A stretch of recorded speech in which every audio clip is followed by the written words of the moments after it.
Upaya-upaya pemberdayaan perempuan telah dan akan terus dilakukan.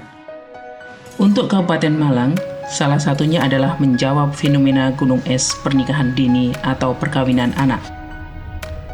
Ini persoalan multidimensi yang harus dijawab secara multipihak dan oleh multisektor.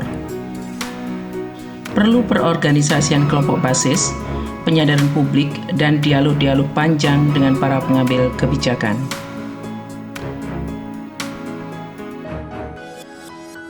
Undang-Undang Nomor 16 Tahun 2019, di mana usia pernikahan dinaikkan menjadi 19 tahun baik untuk laki-laki maupun untuk perempuan.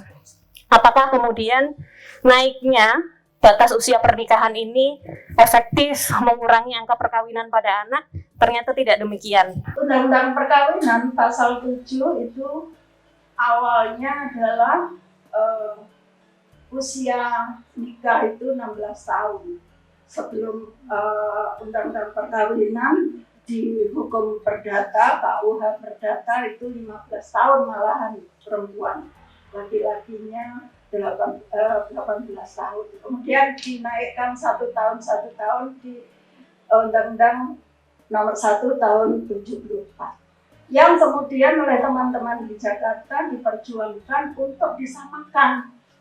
Nah, karena persamaan inilah kemudian muncul data yang perempuan itu menjadi lebih banyak mengajukan dispensasi tadi, karena tadinya 16 menjadi 19.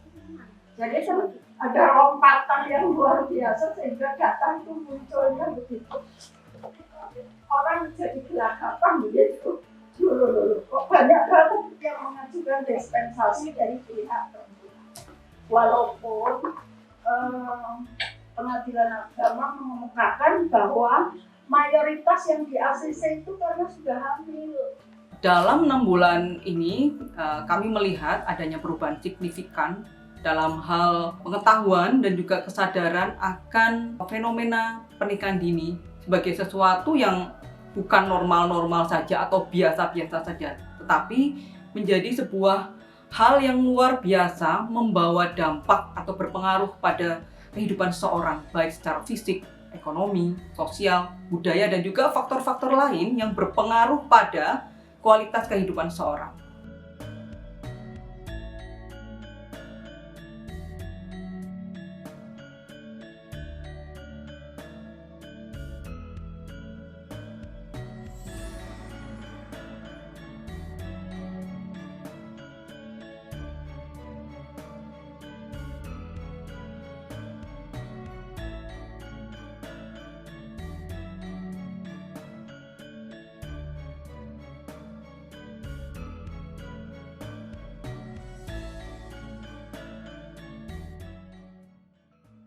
Mereka kemudian melakukan dialog dengan pemerintah desa, pemerintah kabupaten, dan juga mendesakkan rekomendasi kepada pengambil kebijakan di tingkat legislatif atau DPRD. Di sini saya akan berdialog bersama anggota DPRD mengenai data-data yang sudah kami gali beberapa bulan yang lalu mengenai KDRT pernikahan dini di sekitar lingkungan kita. Saya berharap para dewan dapat menindaklanjuti data yang telah kami temukan dari lapangan. Saya ingin menyampaikan bahwa banyak kasus pernikahan dini yang terjadi di sekitar saya, dan dari kasus-kasus itu banyak yang tidak diketahui oleh para dewan, dan akhirnya tidak ada penanganan dan tidak ada solusi yang bisa menekan kasus tersebut. Dan menurut saya yang bisa dilakukan oleh Bapak Ibu Dewan ialah menyediakan program-program seperti pemberdayaan perempuan untuk menekan kasus pernikahan dini. Sebagian besar masyarakat juga masih memandang pernikahan dini sebagai hal yang lumrah terjadi. Bahkan ada beberapa kelompok masyarakat yang sering mengesampingkan, termasuk pembuat kebijakan di desa. Bila dilihat dari kondisi sosial ekonomi penyintas, kami lihat perempuan sibuk mengurus rumah tangga, putus sekolah, sementara suami mereka bekerja serabutan, hidup numpang pada orang tua. Untuk pemenuhan kebutuhan ekonomi keluarga juga didukung orang tua. Beberapa juga terjerat hutang. Jerat kemiskinan ini tampak nyata bagi mereka. Demikian juga dalam pengasuhan anak. Beberapa keluarga muda menitipkan anak ke nenek, sementara mereka lebih berfokus pada diri sendiri.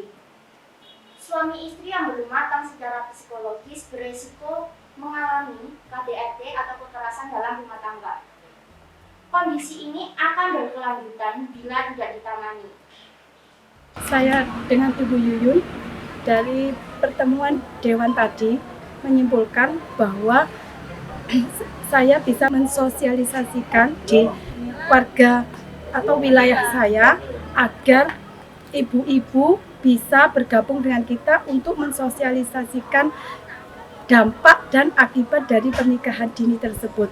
Dari hasil pertemuan kita dengan Dewan hari ini, kami berharap bahwa para perempuan diikut sertakan dalam pembuatan keputusan di desa, keputusan-keputusan yang ada di desa. Pemerintah desa harus menyediakan data pernikahan dini untuk rencana pembangunan.